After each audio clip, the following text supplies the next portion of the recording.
Hello दोस्तों, नमस्कार, सत श्री अकाल, आदाब, वनक्कम, केम छो।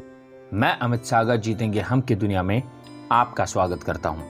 अभी तक हमने इस बुक के 5 चैप्टर को पढ़ा और आज हम बात करने जा रहे हैं इस बुक के 6ठे चैप्टर की, जिसका टॉपिक है आत्मसम्मान यानी सेल्फ एस्टीम।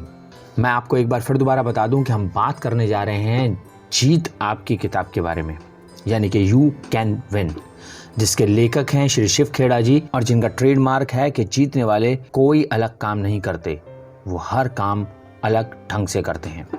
तो चलिए आगे बढ़ते हैं और बात करते हैं इस 6ठे चैप्टर की, यानी कि आत्मसम्मान। आत्मसम्मान और कुछ नहीं बल्कि खुद अपने बारे में हमारी सोच है। अपने बारे में हमारी जो राय होती है उसका हमारे काम करने की शक्ति, रिश्तों, माँ बाप के रूप में हमारी भूमिका और जिंदगी में हमारी उपलब्धियों यानी हर चीज पर इसका काफी गहरा असर पड़ता है।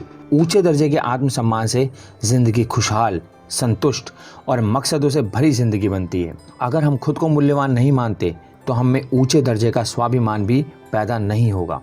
आत्मसम्मान की वजह से हम आत्म प्रेरित यानी इंटरनली ड्राइवन होते हैं।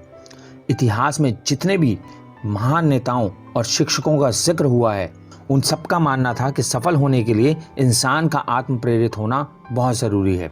हम अपने बारे में जो सोचते हैं उसका एहसास अनजाने में ही दूसरों को भी करा देते हैं और दूसरे लोग हमारे साथ उसी ढंग से पेश आते हैं।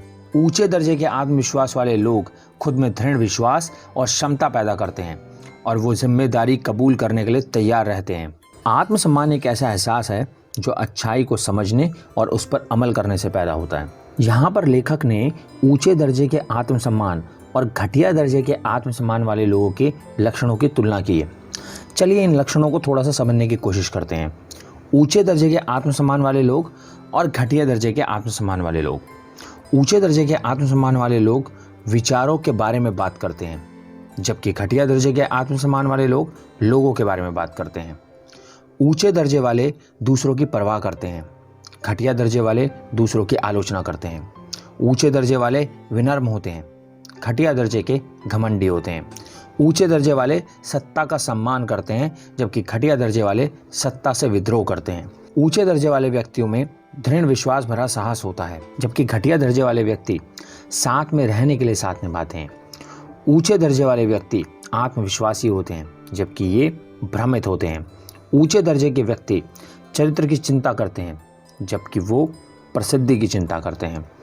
ऊंचे दर्जे के व्यक्ति दृढ़ होते हैं यानी असर्टिव होते हैं और दूसरे आक्रामक यानी एग्रेसिव होते हैं। ऊंचे दर्जे वाले जिम्मेदारी कबूल करते हैं और ये पूरी दुनिया पर इल्ज़ाम लगाते हैं। ऊंचे दर्जे वाले हितों की चिंता करते हैं यानी सेल्फ इंटरेस्ट पर ध्यान देते हैं। घटिया दर्जे वाले स्वार्थी होते हैं यानी सेल्फिश होते हैं।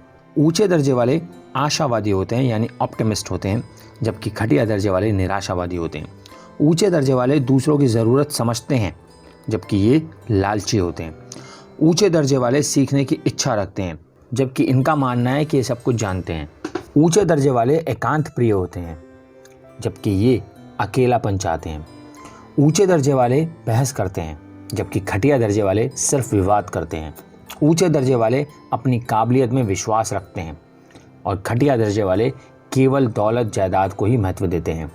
ऊंचे दर्जे वाले सही दिशा जानते हैं, घटिया दर्जे वाले भटकाव के शिकार होते हैं। ऊंचे दर्जे वाले अनुशासित यानी डिसिप्लिन्ड होते हैं और घटिया दर्जे वाले आज़ादी का गलत फ़ायदा उठाते हैं।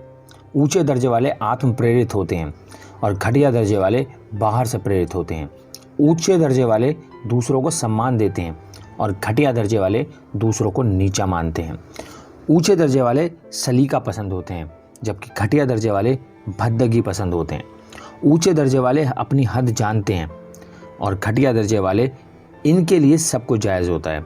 ऊंचे दर्जे वाले देते हैं और घटिया दर्जे वाले सिर्फ लेते हैं। इस सूची का मकसद आत्म मूल्यांकन यानी सेल्फ एवल्यूएशन के लिए एक आधार देना है, ना कि किसी के मन में गिल्ट पैदा करना। कोई ज़रूरी नहीं कि हम में ऊंचे दर्जे के आत्मसम्मान के सभी लक्षण मौजूद हों। हम में इनमें से कुछ विशेषताएं ज़्यादा या कम मात्रा में मौजूद हो सकती हैं। अगर हमें अपना लक्ष्य मालूम है तो हम खुद में सुधार लाने की कोशिश कर सकते हैं। और अब अगला पॉइंट है, मुखौटा क्यों लगाएं? Why put on a mask. चलिए एक छोटी सी कहानी से आपको इसे समझाने की कोशिश करता हूँ। घटिया दर्जे के आत्मसम्मान वाले एक अधिकारी को तरक्की दी गई, लेकिन वो खुद को अपने इस नए ओहदे के मुताबिक ढाल नहीं पा रहा था। एक दिन वो अपने दफ्तर में बैठा था, तभी किसी ने दरवाज़ा खटखटाया। अपनी व्यस्तता और महत्व दिखाने के लिए उसने फ़ोन उठा लिया और दरवाज़ा खटखटाने वाले से अंदर आने के लिए कहा। वो आदमी अंदर आकर इंतज़ार करता रहा और उस दौरान वो अधिकारी सिर हिला हिलाकर फ़ोन पर बात करता रहा। बीच बीच में वो कहता रहा कि चिंता की कोई बात नहीं, मैं संभाल लूँगा। कुछ मिनट बाद उसने फ़ोन रख कर इंतज़ार कर रहे आदमी से आने की वजह पूछी। उस आदमी ने जवाब दिया, सर मैं आपका फ़ोन कनेक्ट करने आया हूँ। बताइए इसमें क्या संदेश है? दिखावा क्यों करें? हम क्या साबित करना चाहते हैं? हम क्या हासिल करना चाहते हैं? हमें झूठ बोलने की ज़रूरत क्यों महसूस होती है? हम झूठे महत्व का एहसास क्यों करना चाहते हैं? इस तरह का व्यवहार असुरक्षा और घटिया दर्जे के आत्मसम्मान से जन्म लेता है। और अब नेक्स्ट पॉइंट है, दिखावा क्यों करें? Why pretend? हमारा चरित्र उन सभी बातों से आका जाता है जिन्हें हम करते हैं या नहीं करते हैं, पसंद करते हैं या नापसंद करते हैं।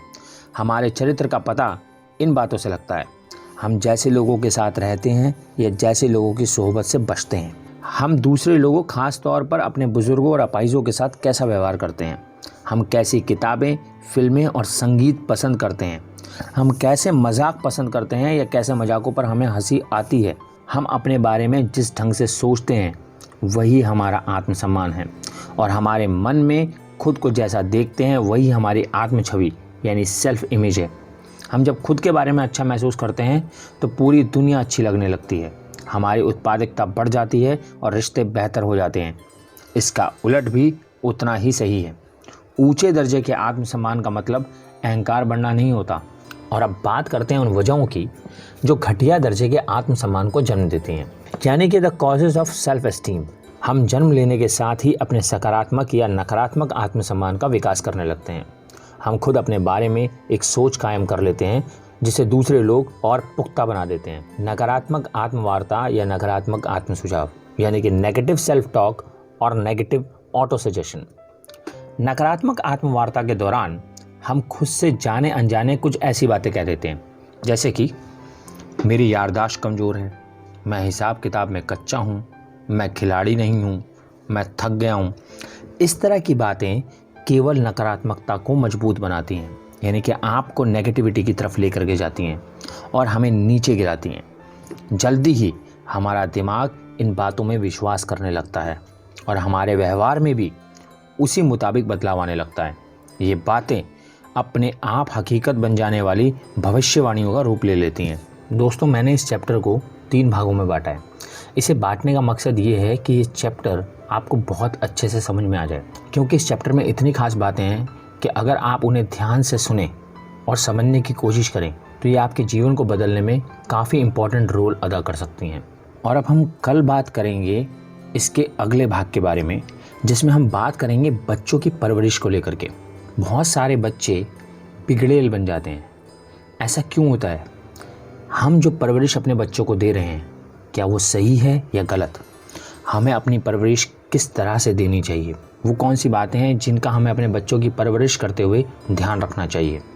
तो मिलते हैं कल सुबह 11 बजे और जानते हैं इसी चैप्टर के अगले भाग के बारे में। तो तब तक के लिए अलविदा। रखिए अपना बहुत सारा ध्यान, खुश रहिए, मुस्कुराते रहिए और इस बात को हमेशा अपने मन में रखिए कि चाहे कितने भी हों गम, पर जीतेंगे हम। जय हिंद।